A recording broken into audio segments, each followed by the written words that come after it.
আলাইকুম। আজকে আমরা একটা নতুন জিনিস শিখব, মেইল মার্জ।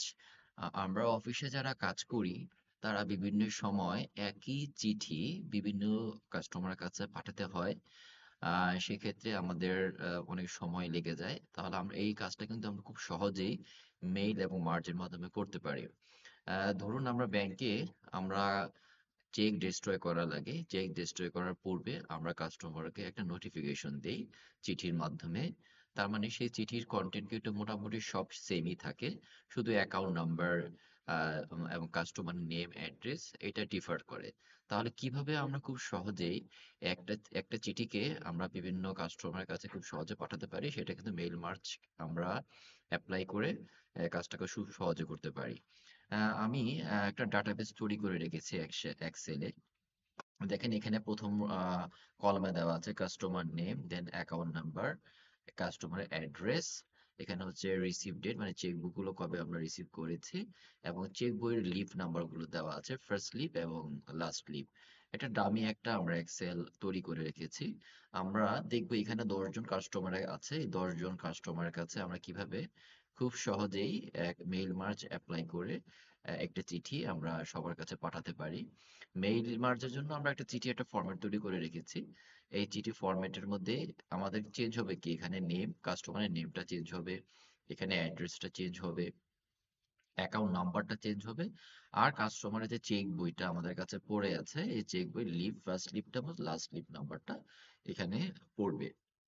চলুন আমরা দেখি কিভাবে মেইল মার্জ আমরা করতে পারি। প্রথমে আমরা আহ, উম, আহ, মাইক্রোসফট ওয়ার্ডে যে চিঠিটা আমরা কাস্টমারের কাছে পাঠাবো তার একটা ড্রাফট তৈরি করে ফেলবো এবং যে সমস্ত ডেটাগুলো চেঞ্জ হবে সেগুলো শুধু আমরা ফাঁকা রাখবো। তারপরে আমরা মাইক্রোসফট ওয়ার্ডের মেইলে চলে যাব। এইখানে মেইলের একটা অপশন আছে সিলেক্ট দ্য রিসিপিয়েন্ট।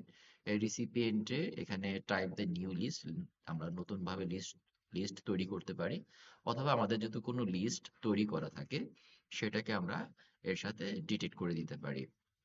তাহলে এখানে লেখা আছে ইউজ অ্যান এক্সিস্টিং লিস্ট, এটা আমরা ক্লিক করে আমাদের একটা মোটামুটি লিস্ট তৈরি করে রেখেছি যেটা আপনাদের একটু আগে দেখালাম এক্সেলের মাধ্যমে। আমরা সেইখানে চলে যাব। আমরা এটা ডেস্কটপে রেখেছি, ডেস্কটপ থেকে আমরা চলে গেলাম চেকবুক ডেস্ট্রয় লিস্ট। এই চেকবুক ডেস্ট্রয় লিস্ট ওকে করে দিলাম।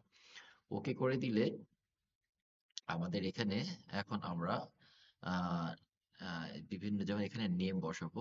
এই নেমের এখানে কার্সরটা রেখে আমরা অ্যাকাউন্ট নেমটা এখানে যদি আমরা মিস্টার অথবা মিসেস বসাতে চাই, মিস্টার অর অর এমএস লিখলাম, লিখে এখানে নামটা আমরা ইনসার্ট মার্জার ফিল্ডে গিয়ে আমরা জাস্ট নেমটা দিয়ে দিলাম।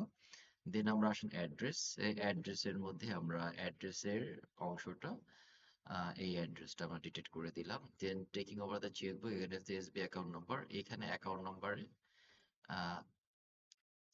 নাম্বার আমরা ইনসার্ট মার্জারে গিয়ে অ্যাকাউন্ট নাম্বারটা দিয়ে দিলাম, অ্যাকাউন্ট নাম্বার। দেন আসেন হচ্ছে আমরা চেক বুকের লিফট নাম্বার সাইন দিয়ে এখানে প্রথমে আমরা কিন্তু এক্সেলে আপনাকে দেখিয়েছিলাম এখানে লিফট চেক বইয়ের যে লিফট ফার্স্ট নাম্বারটা এবং লাস্ট নাম্বারটা দেওয়া আছে। আমরা জাস্ট এখন ওই ফার্স্ট নাম্বারটা ইনসার্ট করব। এখানে ফার্স্ট নাম্বারটা ইনসার্ট করব। আমরা ইনসার্টে গিয়ে ফার্স্ট নাম্বার দেখেন নাম্বারটা এখানে চলে আসবে, দেন একটা স্পেস দিলাম, দিয়ে টুতে গেলাম, টুতে একটা স্পেস দিলাম, দিয়ে লাস্ট নাম্বারটা লিস্ট নাম্বার লাস্ট চলে আসলো।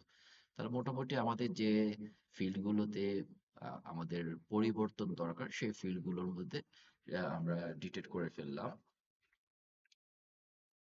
এখন আমরা একটু প্রিভিউ দেখি কি এরকম হয়। দেখেন প্রিভিউতে নেম গুলো চলে আসছে, নেম অ্যাড্রেস চলে আসছে, অ্যাকাউন্ট নাম্বারটা চলে আসছে, আর ওই যে লিভ নাম্বার যে চেক বইটা আমরা ডিস্ট্রয় করবো সেই চেক বুকের ফার্স্ট লিভ নাম্বার এবং লাস্ট লিভ নাম্বারটা চলে আসছে। তার মানে আমরা প্রিভিউতে দেখতে পাচ্ছি যে মোটামুটি ডাটাগুলো যে আমাদের এক্সেলে যে ডাটাগুলো ছিল এই ডাটাগুলো সব চলে আসতেছে এখানে। এখন দেখুন আমরা জাস্ট যদি এখানে ফিনিশ মার্জার দিই তাহলে পুরো কাজটা শেষ হয়ে যায়। ফিনিশ মার্জার,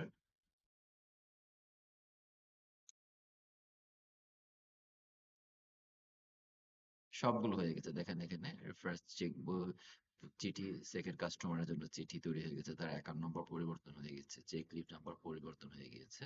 এইভাবে দেখেন আমাদের প্রতিটি চিঠি যে বাকি সবগুলো চিঠি খুব সহজেই আমরা হয়ে গেল। তার মানে আমরা এই কাজটার মাধ্যমে, মেইল মার্চের মাধ্যমে আমাদের অফিসের অনেক বড় বড় ডাটা নিয়ে কাজ করতে পারি, এবং সেই ডাটাগুলো ইউজ করে আমরা খুব সহজেই কাস্টমারদেরকে যে চিঠিগুলো পাঠাতে হবে চিঠিগুলো সহজে করতে পারি। আশা করি আপনাদের এটা হেল্পফুল হবে। Thank you very much.